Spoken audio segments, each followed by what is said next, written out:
exhibiting in our exhibition. You are on this island where you see a bar and some weird objects that look like computer racks, server racks, and three strange figures on this beach with their names. One is called Saibao, one is Yang Mu, and one is Davide, which is me, your narrator. This is a virtual space that has been created, and maybe if people from Linz are following us, they will maybe recognize that this resembles the very famous Café Strom in its virtual space, in its virtual entity. There is a penguin behind the bar who is ready to serve you a drink. And the penguin looks very often at these data racks, these servers, which are the servers from servus.at, the association for which I am working. This is the website and part of the exhibition of AMRO Festival, which was my last big project of this year. It happened in May, and I think we are going to talk about it very soon, right?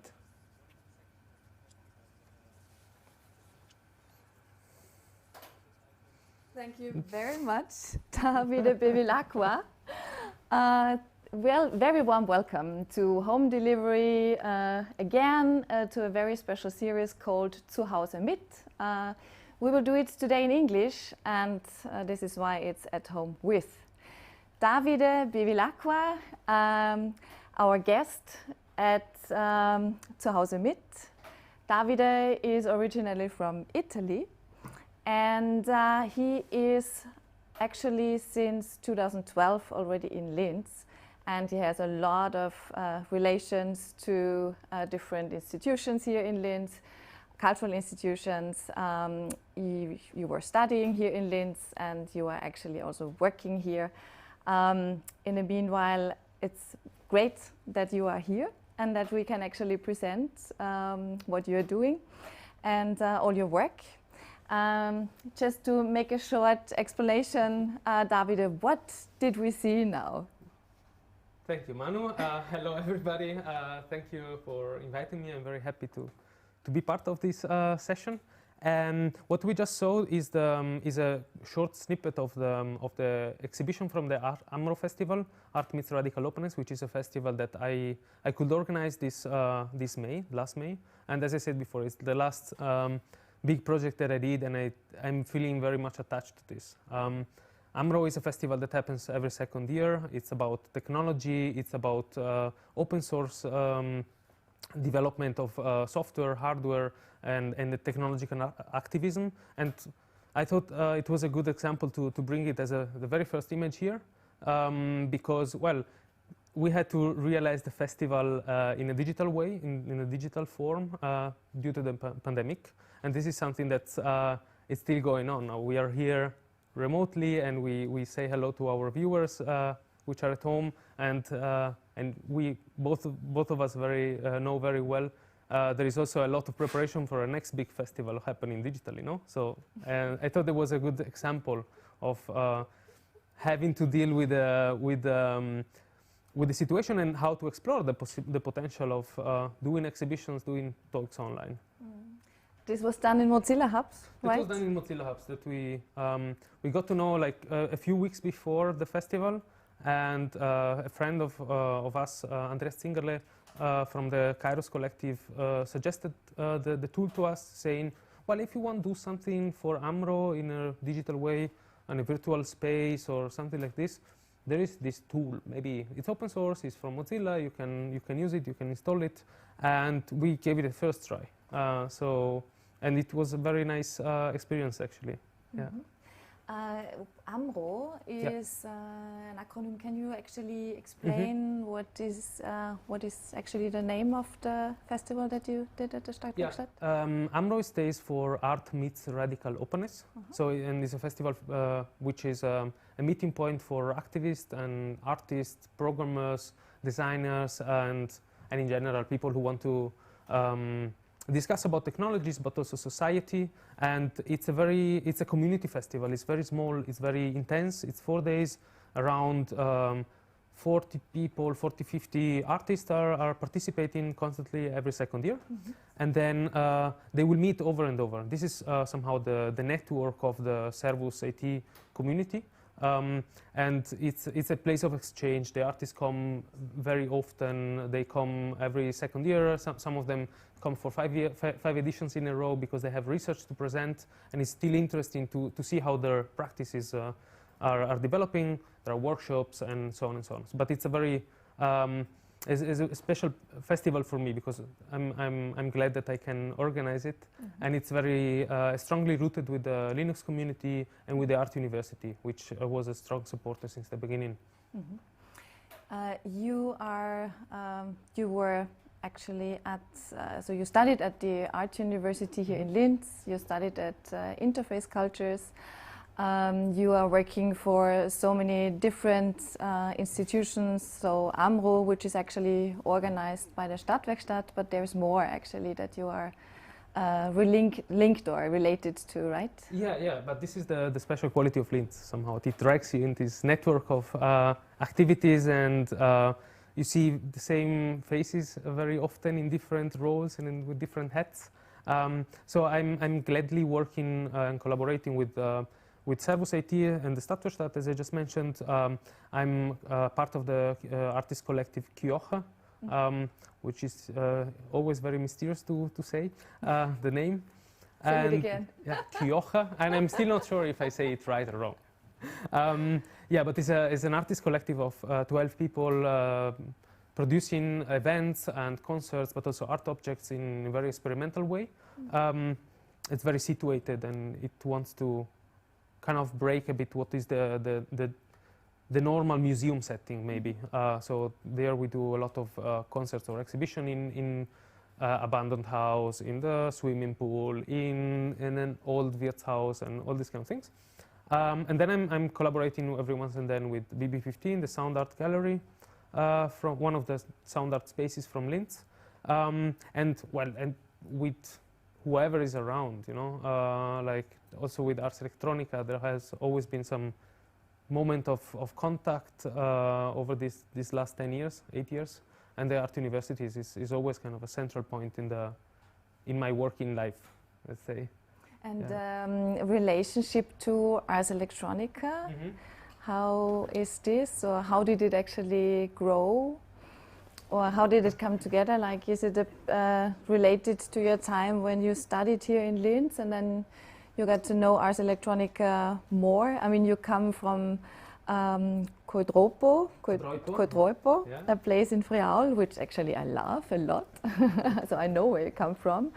And then you end up actually somehow at Interface Culture and working also here as an artist, as a curator, as a researcher, also together in projects with Ars Electronica. How did this actually come together? Well, so as I told you actually yesterday when we met, there actually, I think Ars Electronica was already, was one of the things that brought me here.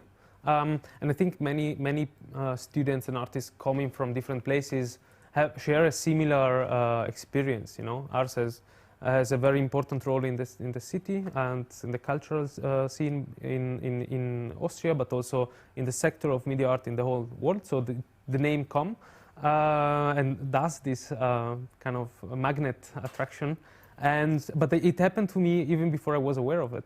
I heard for the first time from the Ars Electronica in 2009, when I was still in Venice and I was studying theater, and it had nothing to do with technology. I was interested in technology. I always have been the computer guy at home, and I've been doing some experiments with things and some devices. When I was a kid, I liked to open up old radios and this kind of the technologies and to see what was inside. But I decided to study theater for the bachelor in Venice, and my flatmate at the time told me, well, you know, I've been to Linz, it's somewhere in Austria, and we ended up in a weird festival with a lot of technology. I think you might like it. And there was this beautiful artwork from an artist, you know, like you could enter this thing. It's kind of, you could be between two layers of plastic. and you move inside, you get the air from the outside, and I was like, what is this about, no? And that was the first time I heard about Ars Electronica. And actually, it was, we prepared now, yeah, for sure. of course, also for our audience, this image. And I would like to ask now my colleagues, this is the artwork that you have been told about. It's Lawrence Malstaff. And he presented his work in 2009 at the Ars Electronica Festival in the Bruckner House. And the audience could get shrinked by the plastic. Actually, this is exactly Lawrence Malstaff, and it's very interesting that that your roommate was somehow because you were telling me he's not really coming from in the field of art. He wasn't working in the field of art and technology. It was more about theater and about but my flatmate was actually studying architecture and had nothing to do with that. It just his father probably brought him here because his father is a journalist and he knows about many interesting things happening all around Europe, and then sometimes he used to bring it somewhere else, and then that's why he maybe came here. I don't know.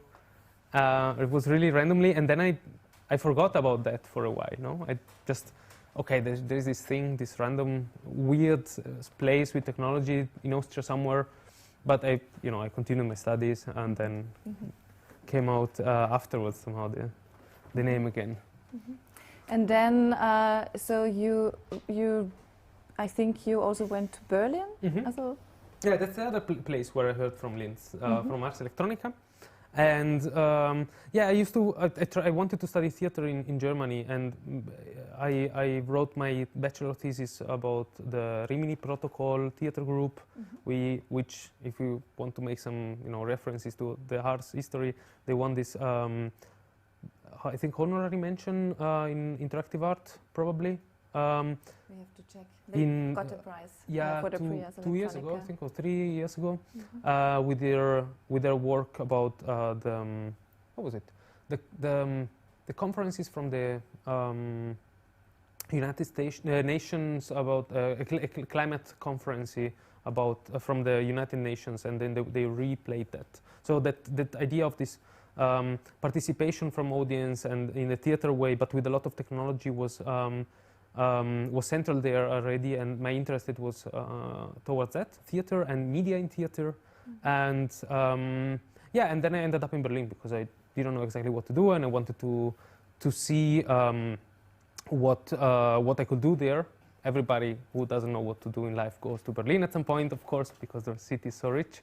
And there I met Friedrich Kirchner, who used to teach in Linz and used to work at the Future Lab, I think, for many years. And he told me as well, if you're interested in these kind of things, you might want to take a look at in Linz. There is this department, the Kunstuni, there is this festival, and the second time I heard the name, I took it more seriously.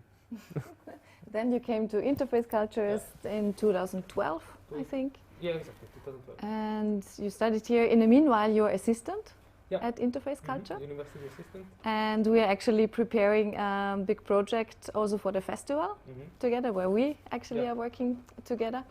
And what is, I think, also a very important artwork. So I don't want to, also for me or for us here at Ars Electronica, it's very important to present you as a person as you are. You are an artist, you are a curator, and you are a researcher. So you have these three personalities, and each of these personalities has its own focus and has also different aims how to work. Yeah? As a curator, you have to care about the artists and you have to contextualize and bring things together. As an artist, you have to directly focus on what you would like to do, and you don't have to care at all what's around you. So there's totally different ways of how to work and how to move on with your projects. And I find this very interesting, but I also would like to present you as an artist. And we were working together for the Victoria Albert Museum. And I think you prepared some images that we can also show. Yeah, exactly. Yeah, there are some images from not these images. This is another project. that was done in Bozen. Let's talk about this now. We can talk about this now. So this is a bit like the example of what I'm like. I jump on what you said. No, this mixture of artistic and researcher and curatorial work. I'm very bad at keeping the things separated. No, I'm very bad. So you are one person. I'm one person. I cannot do it. So it's.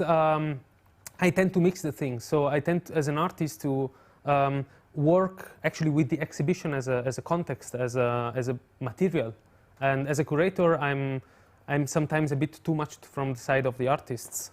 Because there is very often, you know, you are an artist and a curator, so you know from the artist side what will come from the curatorial side and the other way around. What are the expectations from the two fields? And in this series of events that was realized in 2018, I was invited as a curator, but then in the end I created 3 exhibitions, which were called the digital exhibition. The project was done with a second curator. Her name is Elisa. Oh God, I forgot. I'm a bit panicking. Yesterday, Barizon. Elisa Barizon from South Tyrol, and we have been invited from an association called GAP, Glunsound Point, and to organize an exhibition with 20 artists in a very small residency space in the Museum in Bozen.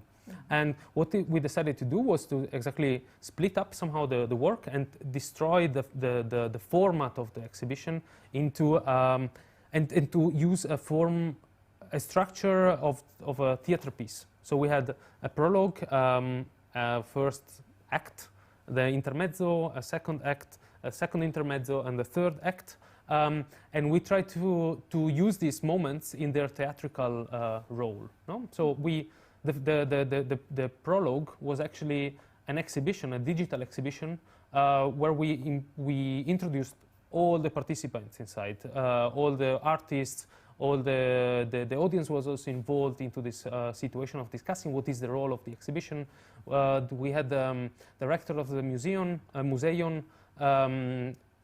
a video inside. She talked about the project as well. So the whole exhibition became a moment to discuss the social role of the exhibition itself.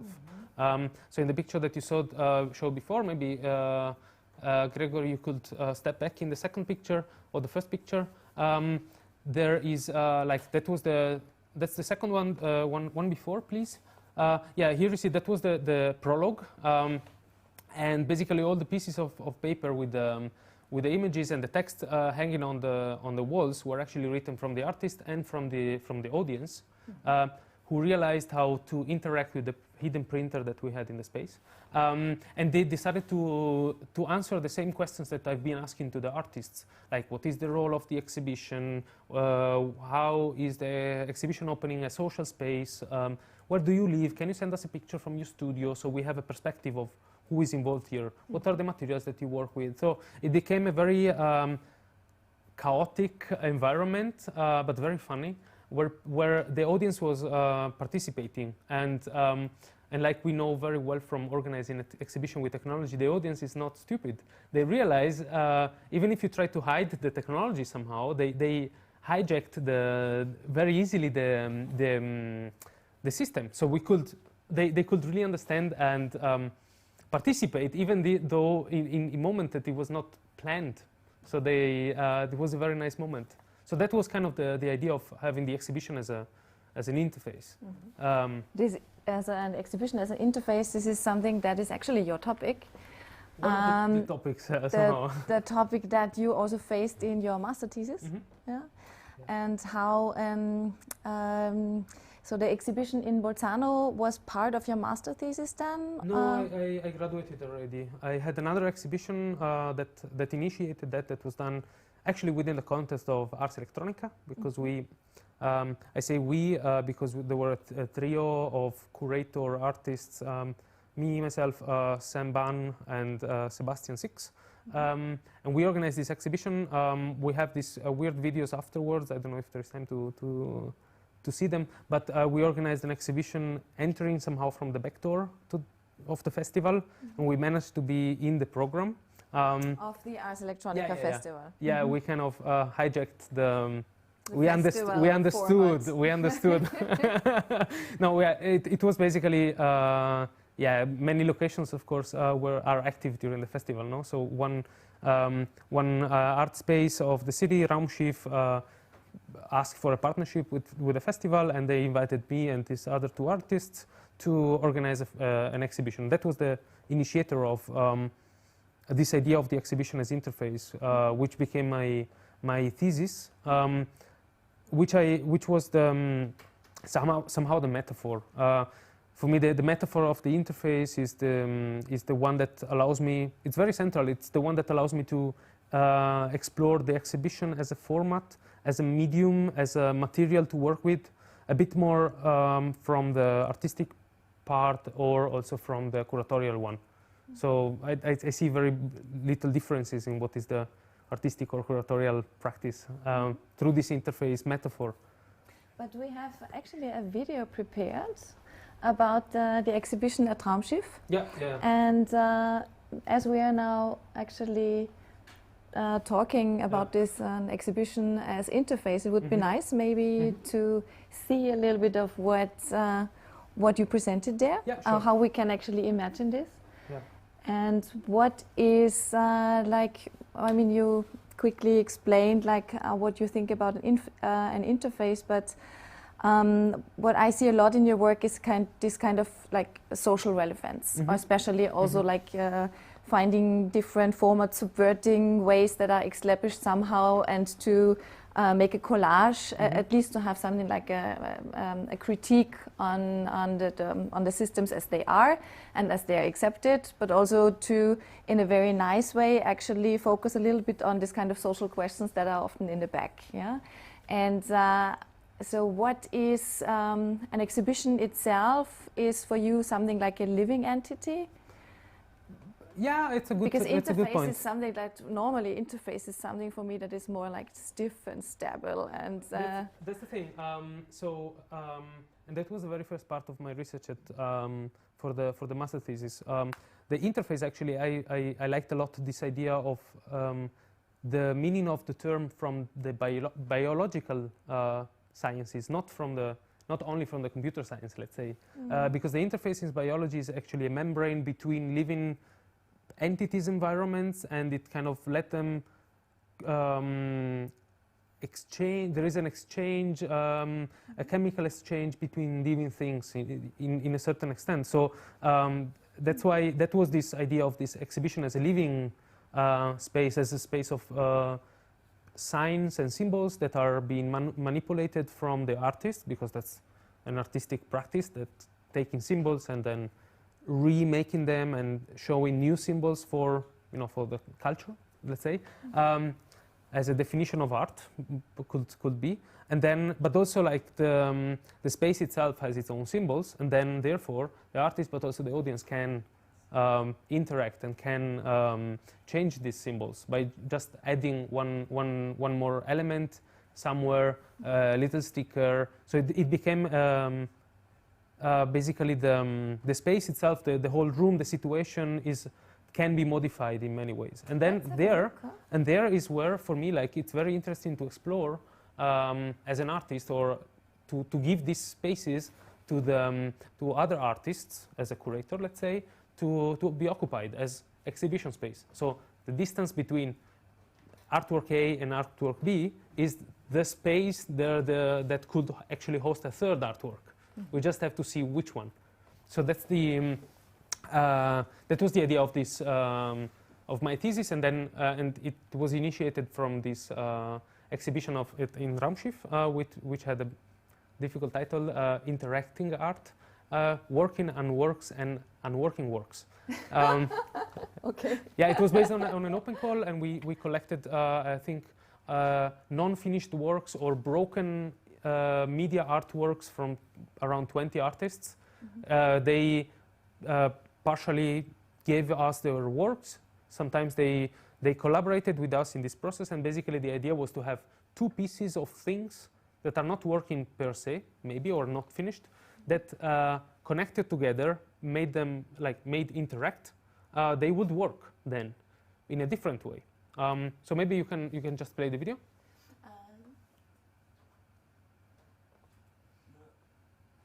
or not. Yeah.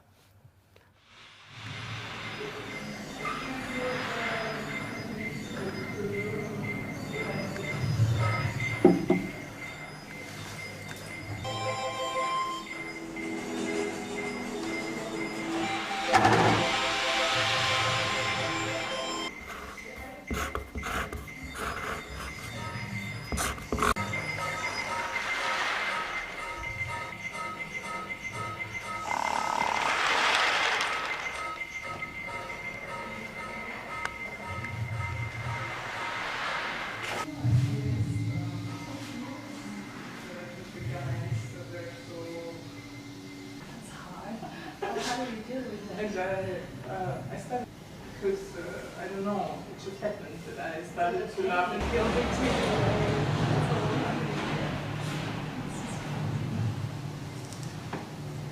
This was in the same room, Yes. but it's also, this would fit with the colors, I think. What comes immediately to my mind from the video and what you also mentioned before, like the way how you approach this exhibition is a very a way we know from theater somehow, also from like how to build up things, yeah, or from dramaturgy actually, speaking about a prologue, intermezzi, and epilogue, and so on, and also talking about and understanding what Rimini Protocol is doing, and so on. So this has to be planned very, very good in the beginning, like what you would like to do when you want to have this kind of climax with people or whatsoever. So how are you? What does this mean for you as a curator and as an artist? So how are you, especially for example, doing an exhibition like this, how do you prepare this? Yeah, because there are so many things that you actually cannot prepare. No, exactly, but this is exactly this, instead of like theater as a production field, let's say an industry where you have very specific production times and modalities, that was purely a pure process-based work. We knew that we had some ingredients at the beginning. We made an open call to receive more ingredients, and then we saw what was possible. And that was the idea was to create an experience and to have somehow a line of thought, which will eventually develop by itself or like be developed over the time of production. But in that case, I cannot speak about a careful production from the beginning. It was like a marathon all the time on a full sprint, and it was more close to an improv theater, let's say, than an organized exhibition. Yeah. But the one in Bozen was more carefully organized and structured because, yeah, the goal that the job somehow that me and Elisa received was to organize an exhibition with 20 artists in a space that was not very much larger than this one. And then we realized very soon it's not possible. How do we do this? Okay, we make three slots. Actually, the idea of the theater piece was actually a bit hers. She started saying we make 3 acts for the 3 main topics. And then we started discussing, and then the idea was like, okay, the first one is about society in general and cultural symbolism and the role of art and so on. And then it was about spaces and personal spaces somehow and society and the whole project. So the first part was let's talk about society in general. Then we focused on smaller interactions between group of peoples. And then we went we decided to go into the personal space with the last act. And then, since it had this theater structure, we decided to make this prologue, epilogue, intermezzi to have to put into being or put into action the moments where there is no action. So the break in the theater, the intermezzo, is basically some, it's very well between acts there is maybe or either a break to go to the toilet, to have a drink, to have a short break, or maybe there is a song, there is something that kind of deals with the content but not entirely. So we decided to go through these places and occupy them with content which was not art. So I like very much to have this, to blur the distinction and to say this is art, this is not art, and then we place ourselves in the middle so that there is no clear answer. And then, yeah, I think you know very well this somehow the one of the works from you mentioned before that we have been to London, no? And the work that I presented there, and then you chose for that was exactly like this. The work was hidden somewhere, and in the exhibition, but not in the exactly as you see. So there were insects that were spread around the. Okay, these are the small insects. Yes, exactly. And they are hidden somewhere. Yeah, we were in the Austrian Cultural Forum back in the days. It's a beautiful place. They have a beautiful building, and then there was an exhibition part from this festival, Unconscious Archives, and there was a collaboration also with Ars Electronica and the V&A, and Manu was actually inviting me and Veronica Kren, who is the co-author of this project. The project is our insect project, and it's basically insects that react to the light situation of the room, and people can slowly interact with them by covering light or adding more light with the phones. But the idea behind there was to place them in places where real insects will hide. So not really exhibition corners. It's not super visible. You go towards the toilet. I think the previous object was really towards above the toilets, and then you are there, and then you hear this synthetic noise.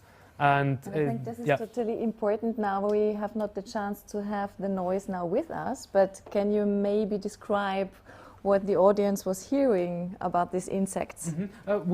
We built actually there are simple synthesizer inside, so simple electronic circuits, and they will make some digital cicada sounds, more or less. It was this kind I don't know. Electronic. Yeah, it's electronic cicada. Yeah. There are many artists doing this similar sound. One we have it in Linz, Reinhard Gupfinger. He also has a project on sound art with these cicada sounds, and then we collaborated with the electronics, and then we decided to go into this the space, working also on the aesthetics of the insects, that people would not immediately realize this is an artwork, but just to hear this sound as if they would be like, I don't know, technological insects in a strange future. Mm-hmm. Yeah. And this word is you mentioned it also, like public space is in this relation very important for you, and doing interventions even though they are not seen. Mm-hmm. So this hidden moment is something that is very obvious often in all the works that you do as an artist, but also as a curator. Why do you want to hide your projects? It's not hiding per se. It's more working with places that are there and that are not used.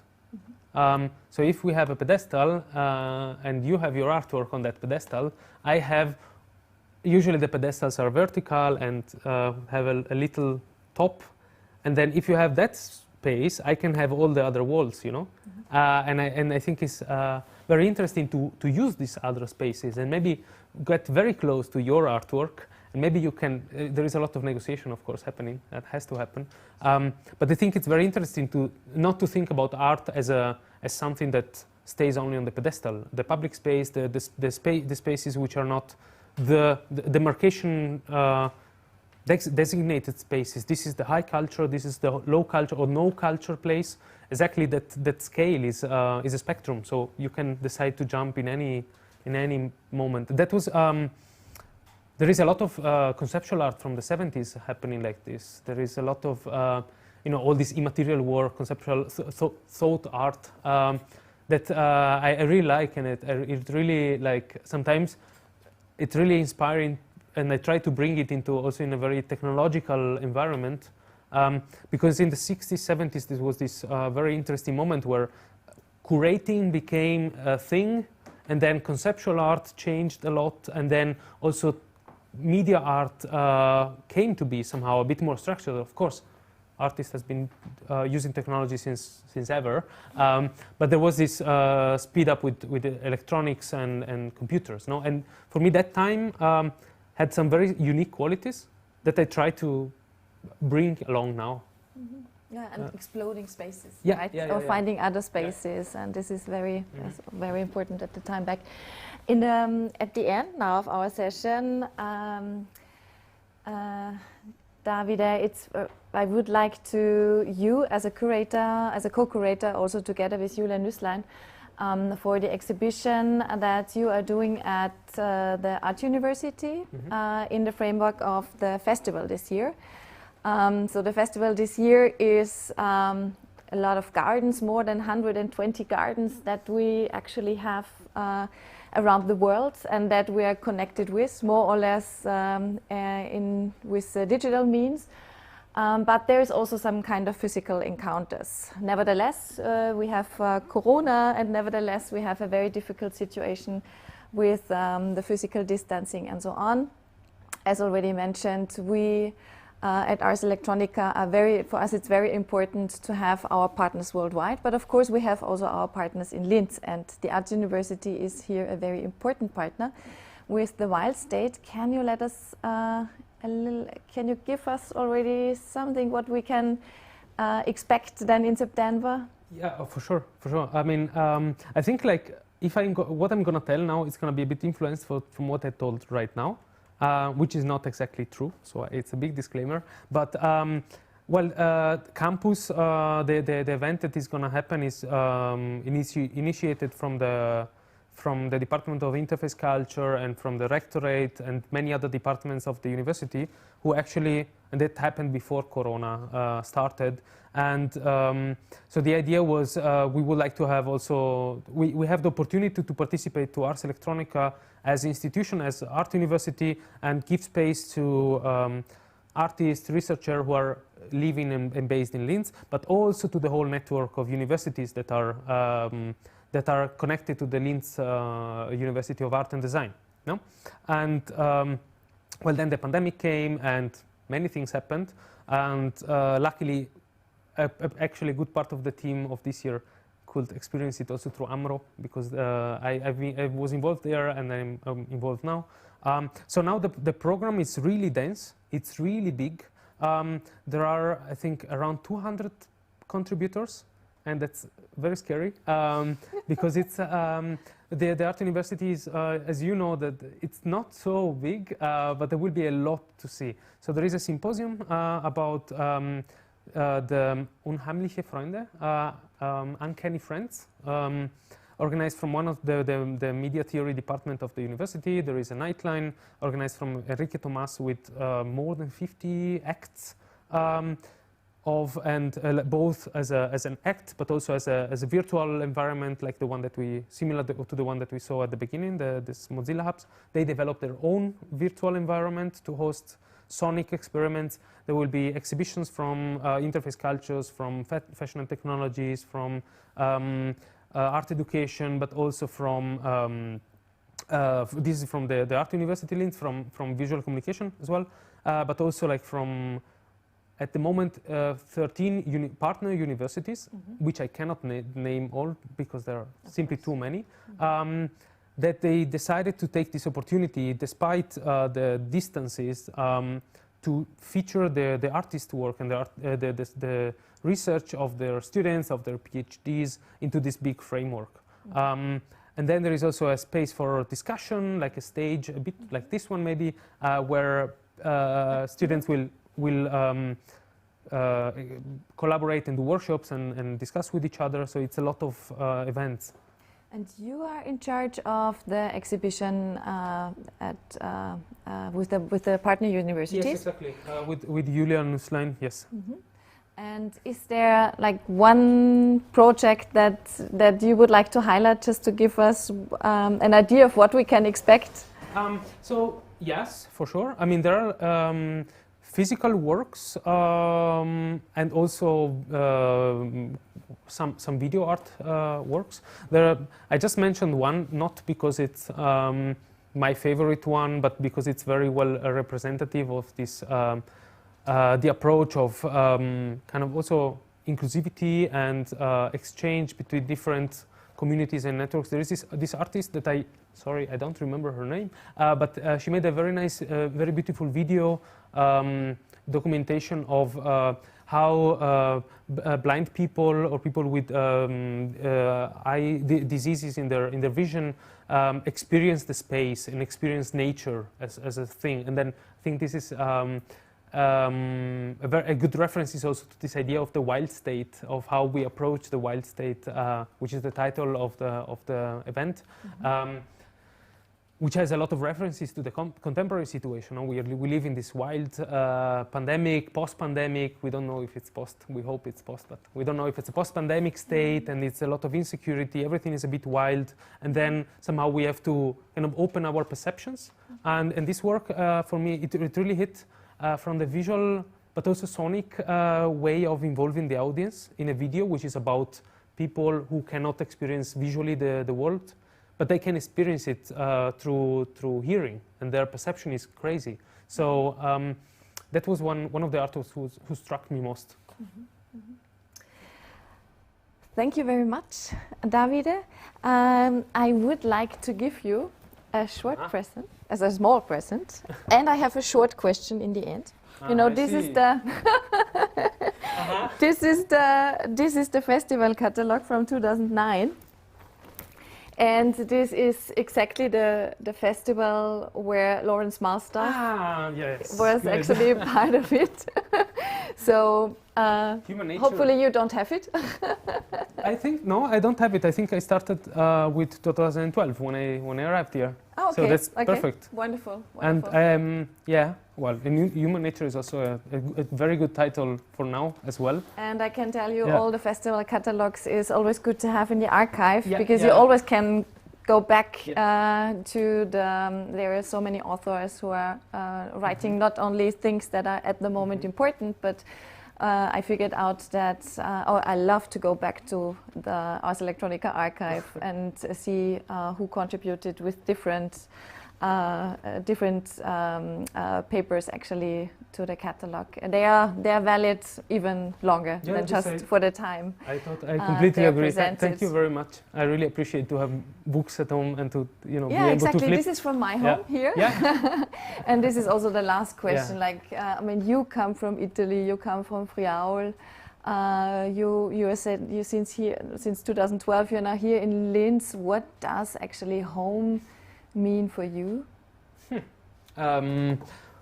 Home is well, technically speaking, home is my home is hometown now. It's Linz. Since I was visible during this talk, I'm quite involved in the life here. But home is also the place where I'm coming, as you mentioned, and that has been always for me a stimulus to think also about there, you know. As I told you yesterday, when we discussed this, what we were talking now, I was thinking, you know, like everybody coming to study at the university, you do your master 2 years and then you get the hell out of here, no? And then you discover somewhere else, some other places, and then you go in another country or in another city. It didn't happen yet. And sometimes I was thinking where to go if I would leave the city, if I managed to escape this beautiful cultural scene, you know. And I think like one of the places where I would actually try to go and see as a challenge is exactly there, exactly my region, home region.